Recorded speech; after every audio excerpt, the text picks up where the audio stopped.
horizon straight. 3.2 miles, one of the fastest racing straights in the world. Part of the course on which one of the world's premier automobile endurance races is held. You have the sensation of traveling at 160 miles an hour down the horizon straight at Le Mans. It is now 10 p.m. in France, and the 37th running of the 24 hours of Le Mans well along. In fact, 1/3 over. Some of the world's fastest cars whipping through the night, their lights flashing past a crowd of some 200,000 people scattered around the 8+ mile road course. They came early for the start of this famous automobile endurance race, the 24 hours of Le Mans, via satellite in color from France, today on ABC's Wide World of Sports.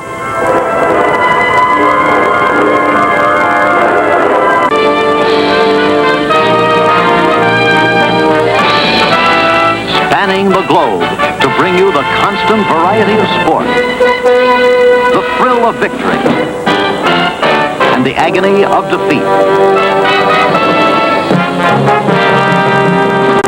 The human drama of athletic competition.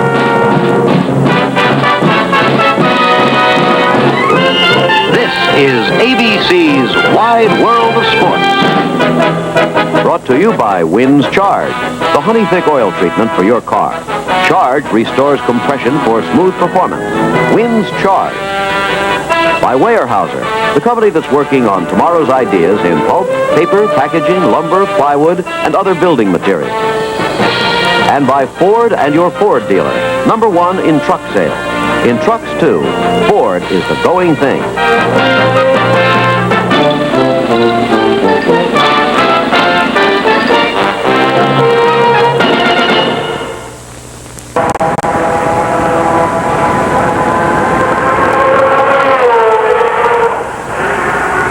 The 24 hours of Le Mans, thundering along through the night. The weather dry and comfortable. Also today on ABC's Wide World of Sports, you'll see Mickey Mantle, the great Yankee, talking with Howard Cosell, reflecting a memorable moment for him.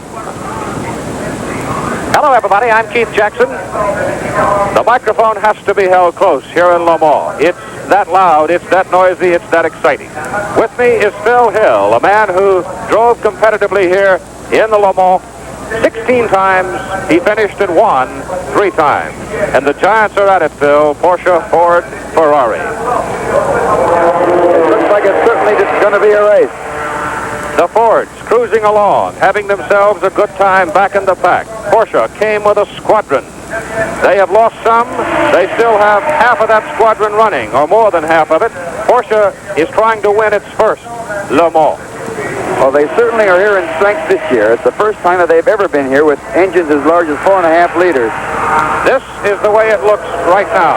These are the standings, and as you can see, it's pretty much Porsche. Dick Elford and Dick Atwood in Porsche number 12. That is a 917. That's a 4.5 liter. That's the big one. Porsche number 23, Schutz and Mitter. Porsche number 22, Hausen and Lenz. That's the way the leaders stand right now, 1 through 3. As for the cars that are out of it right now, let's switch to our colleague Chris Economaki in the Le Mans pit. The Porsche may be leading the race, but it's not all peaches and cream. Porsches may be leading the race, but it's not all peaches and cream for this mark from Germany. The number 14, 917, which set a track record in qualifying and led the early laps, is way back in the pack with a number of problems, including engine trouble, and now the bodywork is falling off the car.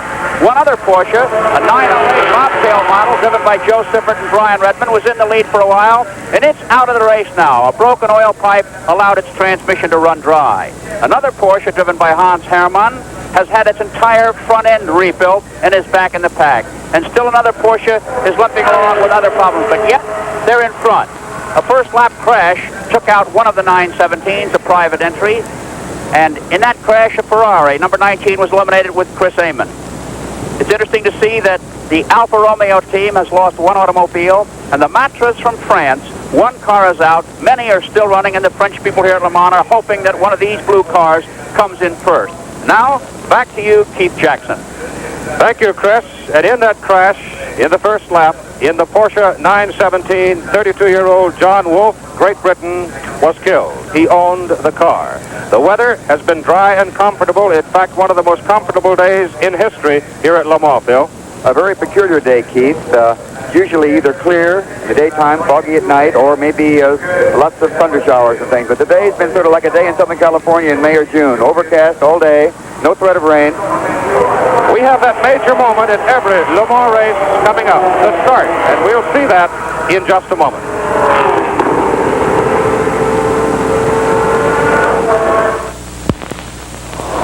This is the 1969 Ford pickup, and here's a demonstration of why it works like a truck, rides like a car. We've set up a rough, bone-jarring road punctuated with 4x4s. Running next to it, a wall of light bulbs, a lower course and an upper course. A rod is attached to the front wheel spindle to ride between the bulbs in the lower course. Another rod is attached to the cab to ride between the upper bulbs. Now watch as the pickup starts over the run. See, the bumps are wiping out the bulbs in the lower row, but the rod attached to the smooth-riding cab hasn't touched the upper bulb. That's because Ford's exclusive twin I-beam front suspension steps over bumps independently, smooths them out so you get a cushiony car-like ride. Let's watch again in slow motion, as only bulbs in the lower row get broken. Test drive the 1969 Ford pickup. Works like a truck, rides like a car.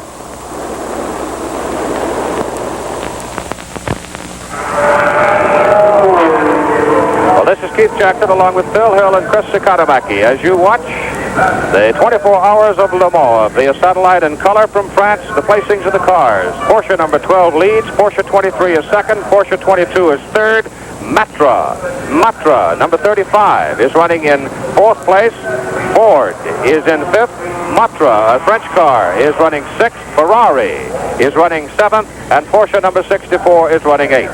Tomorrow, the presidential elections in France. The precedent broken today here at Le Mans. The race started at 2 instead of the usual 4. And this was the picture at that time just before the start of Le Mans.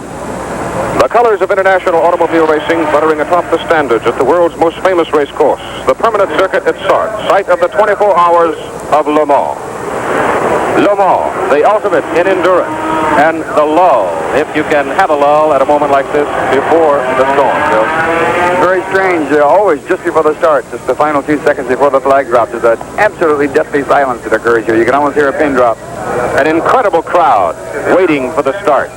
The drivers, all those in the pit area about to be shooed out. The heartbeat, of course, is the pit area in any endurance race, and there we find the publisher of National Speed Sport News, Chris Economaki. Thanks, Keith.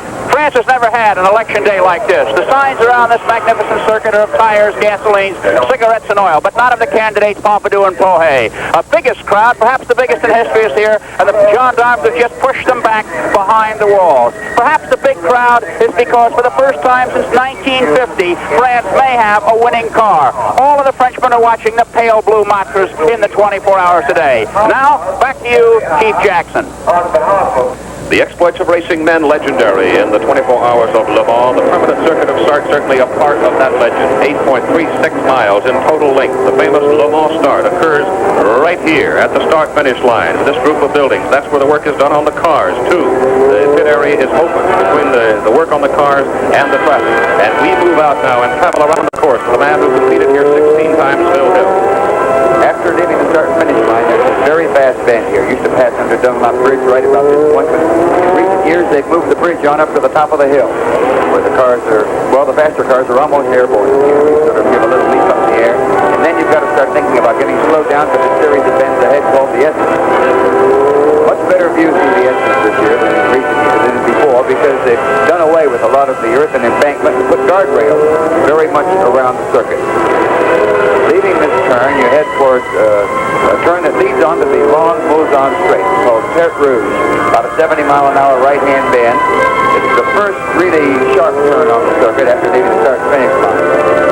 On the Mulsanne Straight, 3.2 miles. And Bill, you yourself traveled this straight one time. It's better than 217 miles an hour. But there's a kink and a hump, and therein lies some danger here.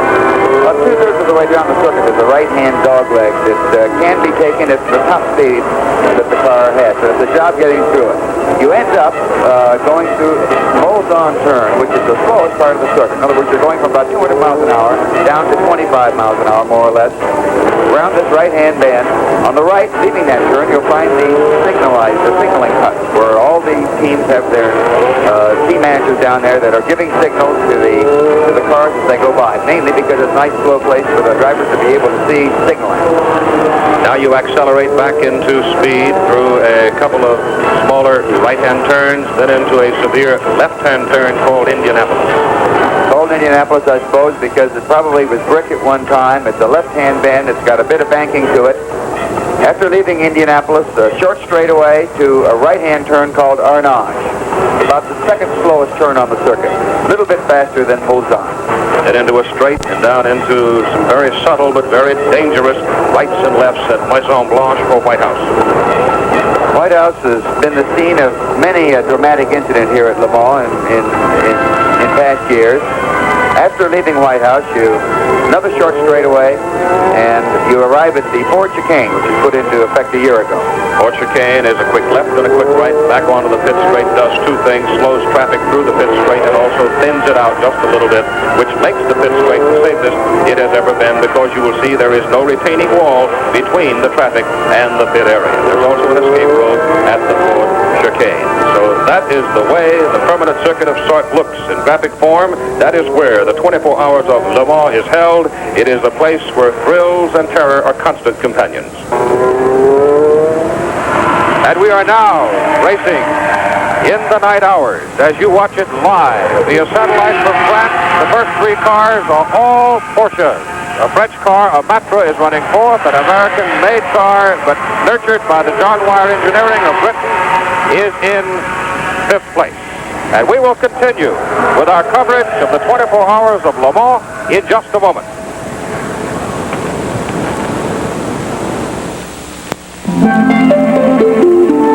Forestry used to be a waiting game, but no more. America needs more wood, today, tomorrow, and beyond. Now Weyerhaeuser's found a way to actually speed up the forest. First, we cultivate the land, plant young super trees, fertilize, and thin the forest. Result, 1/3 more wood per acre, per year, forever. It's called high-yield forestry. Even Mother Nature likes the idea. So the next time someone says we're running out of trees, tell them about Weyerhaeuser high-yield forestry. Weyerhaeuser, working on tomorrow's ideas today.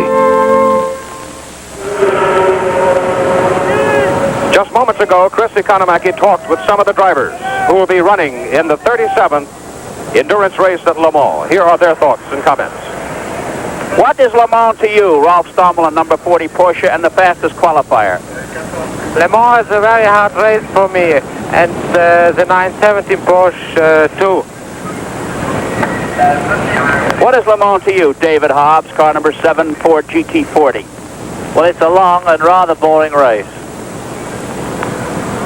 What is Le Mans to you, Joe Bonnier, Lola number 2? Long, boring haul, I'd say. It's a test for the car to see if it can stay together for 24 hours. The driver has very little to do with it. What is Le Mans to you, Chris Amon, Ferrari driver and former winner, number 19? I think I can sum it up by saying it's just a very, very long race.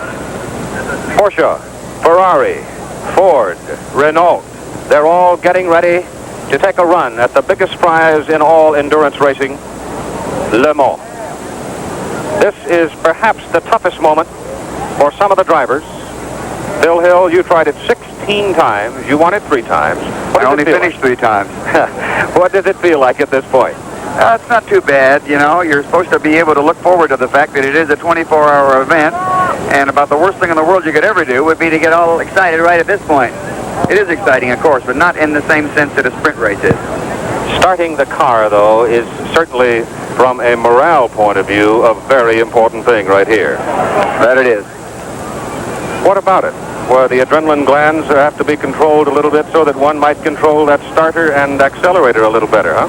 Yeah, I mean, generally speaking, here you're just trying to control your whole being so that you don't do something stupid at the start that'll put you out in the 20th hour, maybe. As we saw at Sebring earlier on ABC's Wide World of Sports, we had a false start there, a false Le Mans start. But this is the event that started it all, and I certainly doubt seriously we will have a false start here. Well, the drivers are in position right now, and I don't know what they're going to do today, but generally speaking, here at Le Mans, somehow or another, they step off at the drop of the flag in a way that would put the Rockettes at Radio City to shame. Believe me, Historically, this year at least, one of the quickest starters of all time has been Joe Siffert. He'll be driving a Porsche. It'll be interesting to see whether or not Joe Siffert again is the first man to get inside his car. Joe's pretty quick at these Le Mans starts. He practices that little 3 hops that leads himself to the door, to the entryway of the car, and then has a set routine that he goes through. There goes the start. They're at the cars. Some of them are already in. They've got a big job in there. They've got to fasten up a very complicated harness. So the first one has started. It's a Porsche, and it's off. 1, 2, 3, Porsche's gone. Siffert, in the only open Porsche, is second, going up the hill towards Dunlop Bridge. 1 Ferrari's off.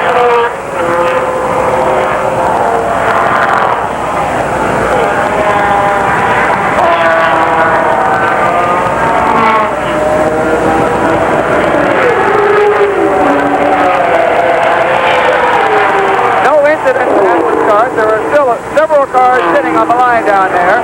One of the John Wyer Fords got off to a very slow start. I can't see the number yet at this point. Here he comes by. It's Jackie Eek. Got a very slow start. Here comes another car. It's a Porsche.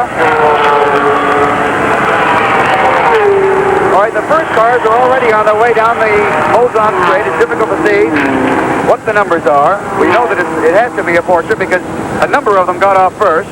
Rolf Stroberlin, who was the fastest qualifier with a new course record here at Le Mans at 3:22.9, was the first man off, and he went away like a shot. Joe Siffert was right in the only open Porsche. So it is the 917 with its movable foils that created quite a controversy. Nico Steinerman and the Porsche Works team won their argument with the organizers at Le Mans, and they are running today with movable foils, despite the FIA that they would not be allowed. There's the 2 lead cars over the hump at the end of the straight. Around the Bolzon turn now. There they gear down to about a little bit there. 25 miles an hour, and here's where they get their first information. Well, I doubt if you got any information on that lap because there wasn't much to say. Drive it straight, Rolf. We look at it as ORTF, French television, gives us the picture from an aircraft as we head down toward the Indianapolis turn with the lead car, Porsche number 14, Rolf Stroberlin driving.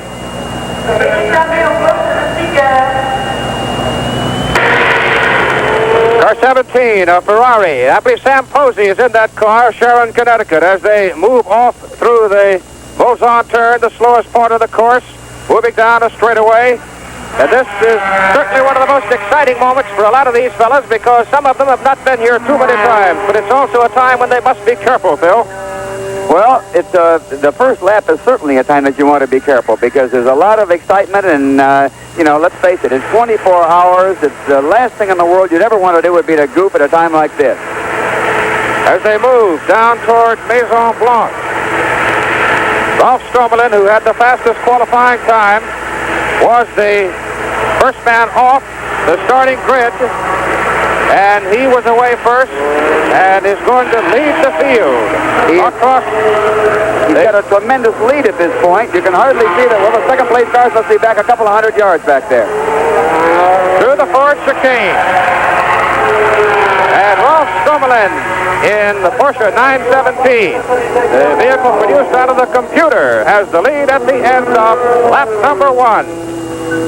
The white 917 Porsche.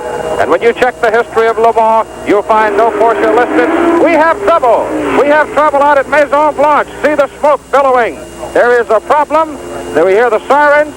There's indication, perhaps, of a pileup out in that very treacherous, difficult, troublesome area of the White House. There's a tremendous amount of black smoke down there, Keith. It looks like there must be a big gasoline fire. Trying to check the field as they came by, I did not see Porsche number 10. I did not see Ferrari number 19. Yeah, but he's got a pretty, he wasn't that far up.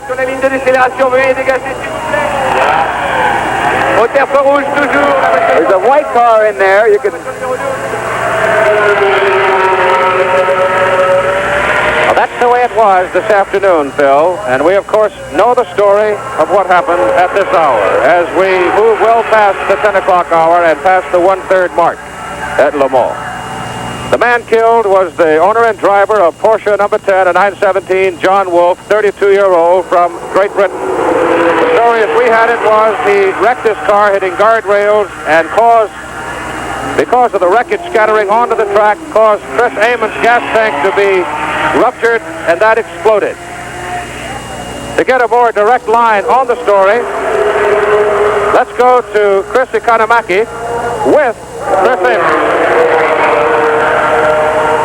Thank you, Keith. And here with me is Chris Amon, the 1966 winner of this very race, who lasted less than one full lap. A very spectacular accident, leaving Maison Blanche eliminated his Ferrari. The Porsche hit the rail. Chris, then what happened? Pieces of his car bounced back across the road, and in fact I ran over his fuel tank, which was already on fire, and this set mine on fire, and I had to abandon mine while it was still moving. In fact, it was better to get out than stay there. My car, was out of the race, not too badly burned. Fortunately, I got it out very quickly, but that was the end of the race. Chris, I understand there was fire in the cockpit with you. How did you get through it, and why aren't you burned? Well, I had some very good protective clothing on, and it certainly did the job. I've got a little singed eyebrows. I feel like I've got some sunburn on my face, but nothing serious at all. All right, you hear direct from Chris Amon, who was the top-rated Ferrari driver in the race today, was out in that tragic first-lap accident. Now back topside to Keith Jackson. Thank you very much, Chris. And we'll have more from Le Mans in just a moment.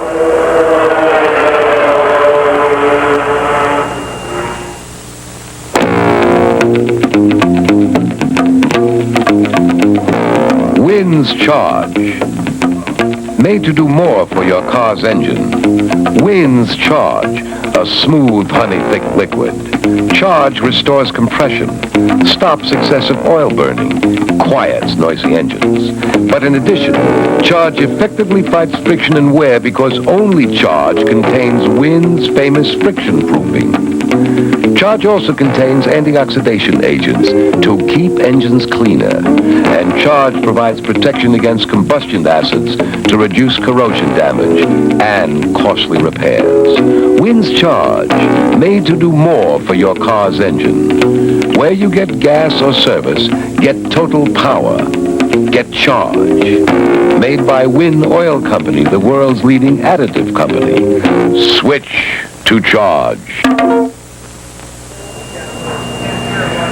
This is Keith Jackson along with Phil Hill and Chris Economaki.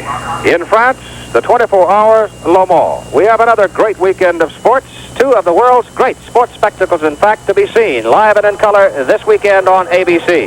The U.S. Open being played at the Champions Course in Houston, Texas. Miller Barber has a two-shot lead over Bob Rosberg. Dean Beeman and Chuck Coody are tied for third, and that is coming up later today on ABC. Night racing at Le Mans. Phil Hill. The afternoon hours wear on and wear on. And I guess we'll have to even wait for the night. But let us go back to the afternoon, the moments after the tragic race in which John Wolfe was killed. And there is half of the vaunted Ferrari racing team, number 19, and the car many thought would really contest the Porsches, but it lay crippled quickly. Chris Amon was certainly a lucky boy to get out of that without that much trouble. Incredible. Right in the midst of flames and all. It has been and here is a moment in which everybody was literally stunned as Rico Steinemann in Porsche number 14, when he had the lead in the third lap, missed the Ford chicane. Under the new regs, he's going to have to go into the pits and stop here. You'll see it. Right, he had to wait until the road marshal gets him back out into the pit area, pull into the pits, and shut off his engine. Now, at Le Mans, you are not allowed to put your car in reverse at any time. There is no such thing as a reverse gear. Once he had stopped his engine, the course was clear, then he was allowed to rejoin the traffic.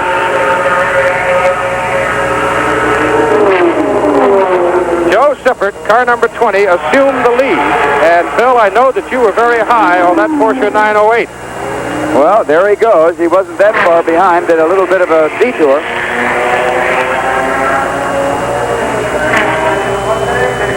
What do those move later on do, Rico? Well, say a rough description is they keep it down on the road and prevent it from flying.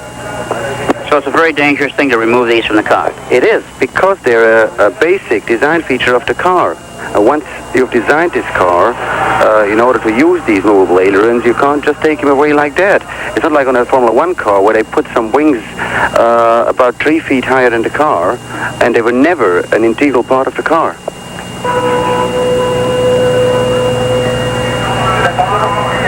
Rico Steinemann, the team manager of the Porsche factory team, commenting on the movable ailerons that were permitted after all by the organizers of Le Mans. It was a great point of interest in that the Porsche team was almost pulled out of the race, at least the 917s, the cars with the ailerons specifically built into them. But the Porsche factory team won their point, Bill. Also, they were the most valuable cars that they had as far as them being the first of the new 12-cylinder cars. So here's the way it looks right now. It is Porsche, Porsche, Porsche, followed by the French Matra in 4th place, and Ford, John Wyers Ford, is 5th. Matra is 6th, Porsche is 7th, and the Ferrari has dropped back to 9th. That's the way it stands at this moment in the 24 hours of Le Mans.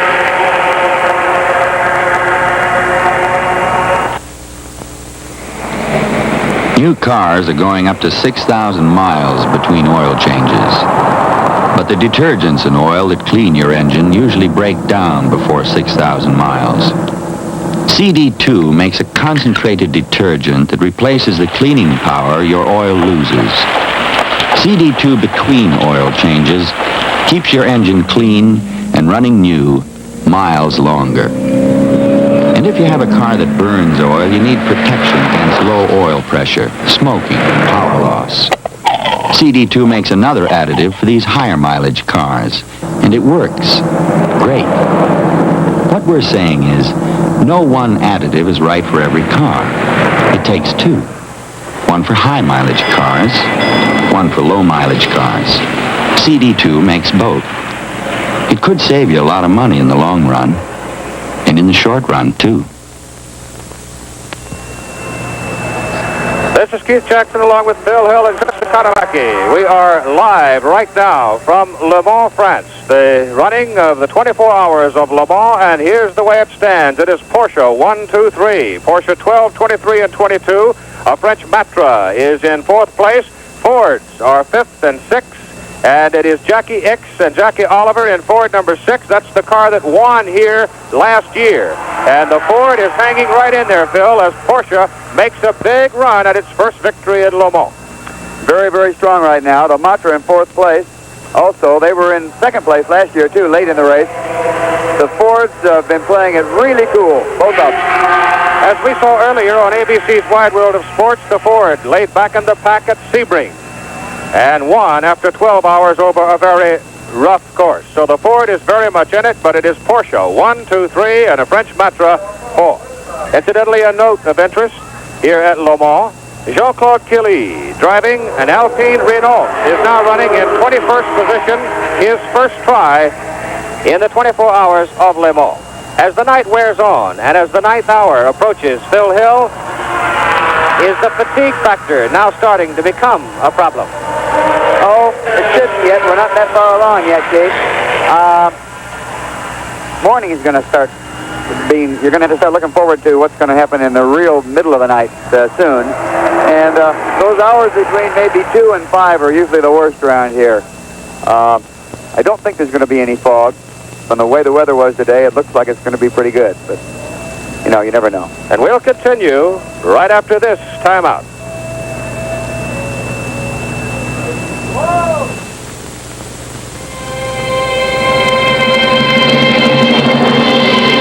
Hey, look at us now. We've got the winners, and how Lincoln Mercury leads the way. Lincoln Mercury leads the way for 1969 with the all-new Marquis, the most dramatically styled motor car since the Continental Mark III.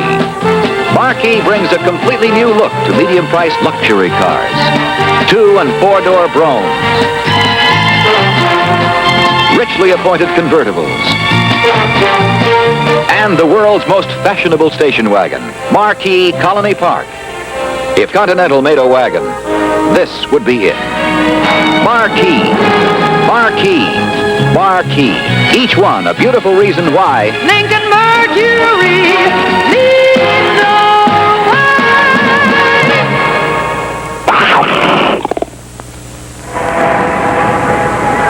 Next Saturday, you'll see another live color telecast here on ABC's Wide World of Sports from the University of Tennessee at Knoxville. One of the outdoor track season's outstanding meets, the NCAA Championships.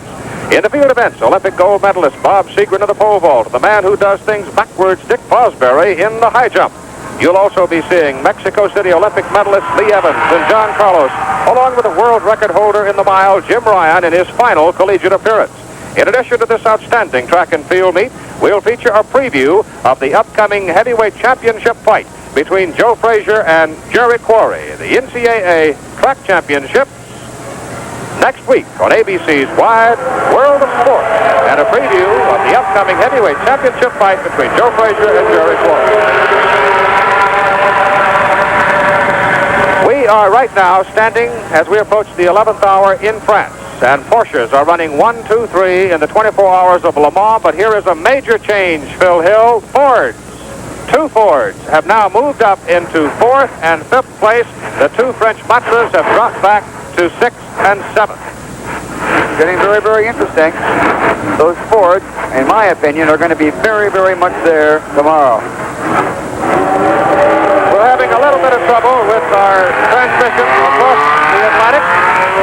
And we are looking at some tape footage, videotape footage, just as dusk started to settle in today here at Le Mans. Number 12 Porsche heading into the pits right now. And, of course, this is one of the 917s running very slowly. Number 12 being driven by Vic Elford and Dick Atwood, a pair of Britons. We've got a clock on him now, on the lead car. 2 minutes, 6, 7 seconds. Heading down towards Indianapolis now, it looks like to me. Yeah, that's that little bend just before the bend that Keeley had his little incident on in practice. Passing another car. Don't know whether we'll be able to see him all the way around. I don't remember. There you see the move through the left turn, the Indianapolis turn. But right now, the lead car, Porsche, runs as smooth as silk, with Porsche 23, Porsche 22 third, and a pair of Fords, number 6 and 7, in 4th and 5th. And Ford number 6 was the car that won it here last year.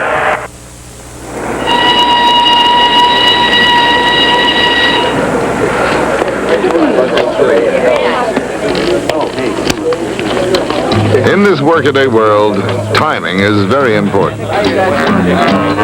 Especially when you're out to make a great beer like Schlitz. With Schlitz, time is of the essence. When that moment comes to enjoy the great taste of Schlitz, you won't be thinking about the months it takes to brew and age every golden mellow drop. The long, careful golden age of Schlitz is what makes it America's choicest premium beer. Quality like this can't be rushed into brewing. But we have nothing against someone speeding up the delivery. After all, when you're out of Schlitz, Bad timing. you're out of beer. Schlitz. As we continue our coverage via satellite from France of the 24 Hours of Le Mans, here is Chris Economaki in the pits. Had an opportunity to poll the pit managers. We talked with Rico Steinemann of Porsche. He said, despite our troubles, we'll keep running. David York, the Britisher who runs the Ford team, says, everything is according to plan. Mike Parks, the British Ferrari team manager, says that Ferrari is running comfortably. And the Renault Alpine manager, Jean Redillet, had perhaps the best quote. He said, the race is just beginning. Matra, Cloud Leguzek, said, we are bothered only by small things. And by that he means the taillights that keep going out on the Matras because of vibration problems. Back to you, Keith Jackson. And we'll have more from the 24 Hours of Le Mans in just a moment.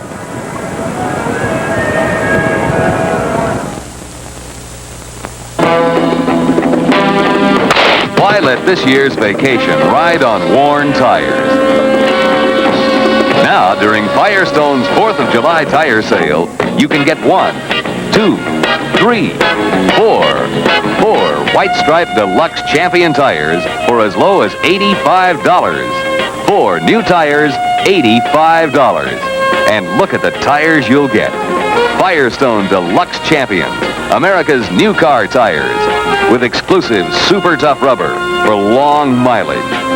Latest wraparound tread for safe, sure handling. Plus Firestone Super Weld construction for a smooth, quiet ride. So why let this year's vacation ride on worn tires? Get 4 White Stripe Firestone Deluxe Champion tires for as low as $85. Now, at all Firestone stores and participating Firestone dealers. Nearing the end of the 9th hour of the 24 Hours of Le Mans, it is Porsche, Porsche, Porsche, Ford, Ford, Matra, Matra, Porsche, Ferrari. That's the way they're running now, and Phil Hill. The Porsches came with a squadron trying to win their first Le Mans. It looks like they've got a decent chance. Looks like they've got a very good chance, Keith, but their squadron is somewhat reduced. Ford, in my opinion, is in a very, very strong position. We can't forget Matra either. We will have the final results of the 24 Hours of Le Mans for you tomorrow during our coverage of the final round of the U.S. Open Golf Tournament, which is being played this weekend at the Champions Course in Houston, Texas. The leader on lap 142 is Porsche number 12. You saw the start of the race, and you saw coverage of the nighttime action live on Wide World of Sports last week. When it got to be Sunday afternoon, however, an impossible situation had developed. 2 cars, a Ford and a Porsche, were battling it out just seconds apart, with the lead changing hands several times in the last couple of hours. This was impossible. It had only happened one time before in the history of the race, back in 1933, when the great Tazio Nuvolari won the race by less than a second. This time on the scene for Wide World of Sports as the cars near the finish were Keith Jackson, Phil Hill, and Chris Economaki. Here is their report on the end of that long, long race. As they come thundering through the Ford chicane, it is the blue car, the Ford GT40 from Great Britain, leading the white Porsche. This could be the last lap. It could also be next to the last lap at this point because of the vital time factor, Phil Hill. You just don't know exactly where you are. We just all of a sudden noticed that it looks like they are going to cross the line either just before the 2 o'clock time or just after, which makes it practically impossible for anybody to let these 2 fellows know whether there's going to be 1 lap or whether there's going to be 2 laps left. You know, it's a big deal. There's a lot of strategy going on here right now between who is going to do what on the final lap. No one knows. And the battle between Jackie Exer, the blue car, and Hans Hermann in the white Porsche has been going like this for the better part of 2 hours, the final 2 hours of the 24 Hours of Le Mans. In other words, that endurance race has almost turned into a 24 24-hour sprint. And I understand that Chris Economaki in the pits has a new specter to cast across this brilliant finish. Right, but the late development here in the pits is that David York, team manager for the Ford, is concerned about petrol. He says it will be very tight. He has his fingers crossed, and he threw this at me. He said Porsche should be very tight as well. So it would be absolutely incredible if one of these cars should run out of gas. And now watch the drafting that's going on as Hans Hermann and the Porsche takes the lead on the Bolton straight. Yeah, but I think he's done it too soon. He did it so soon and so slowly that now Ickx can get back by again. Look, he should have got back, stayed back there and got a real run at it. Ickx is back by again, and now there's not enough time for the Porsche to redo it to him because the kink will be coming up here in a minute. It's right hand flat out 200-mile-an-hour turn for the faster car, 195 or something like that. There they go through it. It is the blue Ford, John Wyer's Ford, the very same car that won here last year that is holding the lead right now. Only a few components changed in it. This is the Bolton corner, the slowest portion on the 8.36-mile road course here at Le Mans. Well, the question here, I mean, it seems to me that Porsche is going to have an awful lot of trouble passing the Ford between Bolton turn, what we just saw a minute ago, and the finish line, because the road holding definitely seems to be in the factor of the Ford and Jackie Ickx, how much of which, we don't really know. Jackie Ickx is a fantastic driver. Not that Hermann isn't good himself, but Ickx is really terrific, and that Ford really seems to have an edge on cornering. I think we'll get a fair sample of that right here, Phil, as they head up into the Indianapolis turn, the only left-hand turn on the course. Well, we'll see here. I think the place you're really going to see the difference, if there is any, is between, maybe at White House, where they're going really fast. Around Arnage, which is almost a 90-degree turn, and they'll run down this straight into the Maison Blanche or White House area, which is very tough and where the roadability of the lead car may prove itself out. I don't see how the Porsche is ever going to get him now, unless, well, I just don't see it. Here they are approaching White House. It looked like another car was in the picture there. Let's see. And keeping an eye on the clock, I don't believe this is going to be the last lap. They're going to have to make one more, because I think if they continue at this pace, both of them will flash over that the start-finish line in front of 2 o'clock, which means they will have to go around one more time. It's going to be awful close. Here's where the accident was yesterday, where one of the Porsches and one of the Ferraris, 50% of the Ferrari team out. Here's Jackie Ickx. There is no finish flag up as they come whistling toward the Ford chicane. But Ickx, in getting through that chicane first, knew he could have won the race had the checkered flag been up. But it is not out. They'll have to go around one more time, because 2 o'clock will not happen until they are somewhere down in the Bolton straight area. Now we'll have to see whether one or the other of them has given away his hand as to what he intended doing on the last lap. There's a strong possibility that they both had a particular plan that they've been studying for hours now as to just what they were going to do and where they thought they had the advantage to get something over the other one. Now look, that Porsche, even though he's back quite a distance now, is still well within the range of getting a good tow from the Ford going down the Bolton straight. We'll see what happens now. The Porsche is the lighter car and was thought to be faster. However, both these cars have been running within just fractions of their maximum performance. Their fastest time trials here over the last 3 or 4 hours, literally. Let's not forget that the Porsche's time was only 2 seconds faster than the Ford in practice. And, they're both running right up here. Here he is. He's getting ready to pass now. He's done it. I think he's done it too soon, because surely the Ford will be able to latch onto him and do it again now. It's certainly important to remember this is 3.2 miles straightaway, and there's also a kink and a hump toward the end of it. Now let's watch Jackie Ickx, the blue car.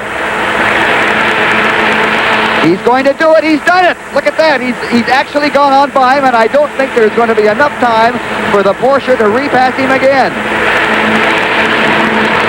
If there's any, here it comes. He's had it. He's had it. The road's blocked. They're now both going to have to stay over the left side of the road in order to get through the kink, which should be, there it is right now. There's no way that Porsche can get by the Ford. It doesn't break any better than the Ford. We've already seen that for hours now. He cannot get him before the Bolton turn. Jackie Hicks, one of the young lions. In fact, I think you hold him in the highest regard, Bill. Jackie Hicks is fantastic. He's shown tremendous prowess right from the time he first appeared on the scene. He's done brilliantly ever since. Jackie Hicks is taking the final turn. He will take the final 2 hours. There had been some thought that they might make a driver's change, putting Jackie Oliver into the cockpit, but not so.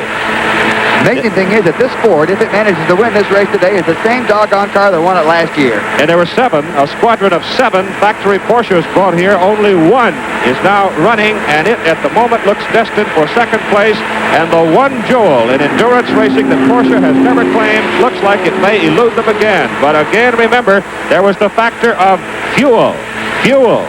Will there be enough to go all the way? And if there is, it seems highly likely that Jackie Hicks is going to win it as they come off Ornard. Well, from now on, this whole darn track is nothing but road holding and acceleration and speed. The White House are the only critical turns that rest now between the outside of the Ford chicane, that rest between the finish line and these fellows right now. And we know this is the last lap because it is now well beyond the hour of 2 p.m. The race starting 2 hours earlier in 1969 because of national elections. Here they come through there. Look at that. Hicks had to pinch it in there tight at the last minute. Here they come toward the checkered flag. The Ford's got it. There's no earthly way the Porsche can do it. Ford, the very same car that won in 1968. The 1969 24 Hours of Le Mans. Oh, fantastic. It's really unbelievable. Boy, he had a mighty hard spell at the wheel this time. He drove the whole thing within seconds of the maximum time that he ever drove in practice. And at Le Mans, that is really something. Now, as Jackie Hicks and Jackie Oliver take their victory rides, let's go downstairs to Chris Economaki. I feel as though I might have won Le Mans. I'm walking alongside the victor. Jackie, you're up there. How's the weather up there? Well, it's wet. I think it's raining champagne. Jackie, was it a tough one for you? Yeah, it was very tough, especially at night with the fog. I'm very pleased with Jackie, although he drove extremely well under the pressure at the end of the race there. Do you think if he'd run across the track at the start, he'd have won by a little bit more? I think so. He lost that 10 seconds we needed when he walked across in protest for the Le Mans start. But there you are, made an exciting race for the spectators. All right, there you have it from Jackie Oliver on the shoulders of his mechanics. Chris Economaki down here in the crowd. Back to you, Keith Jackson. Once again, the final order of finish. A Ford GT40 entered by John Wyer of England, winning for a second successive year. Jackie Hicks and Jackie Oliver driving to the victory, just seconds ahead of a Porsche 908 with Hans Hermann and Gerard Larousse driving. Number 3, another Ford GT40. Remarkable automobiles with David Hobbs and Michael Halewood driving. The winning car and the pursuing Porsche averaged better than 130 miles an hour for 24 hours and traveled in excess of 3,100 miles, and that's a little farther than driving from New York to Los Angeles. And now this is Keith Jackson along with Phil Hill and Chris Economaki saying adieu from the 37th running of the 24 Hours of Le Mans. We'll return to our live coverage of the NCAA Outdoor Track and Field Championships in Knoxville, Tennessee in just a moment.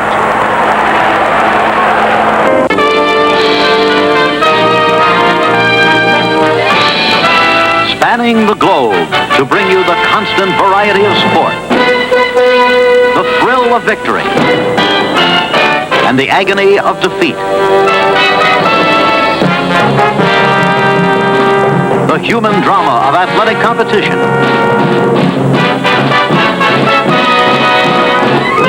This has been ABC's Wide World of Sports. Brought to you by Firestone and more than 60,000 Firestone high-performance tire centers. By Schlitz. Taste the golden age of Schlitz, and you'll know why they say, when you're out of Schlitz, you're out of beer. And by your Lincoln Mercury dealer, with the winning idea cars that lead the way.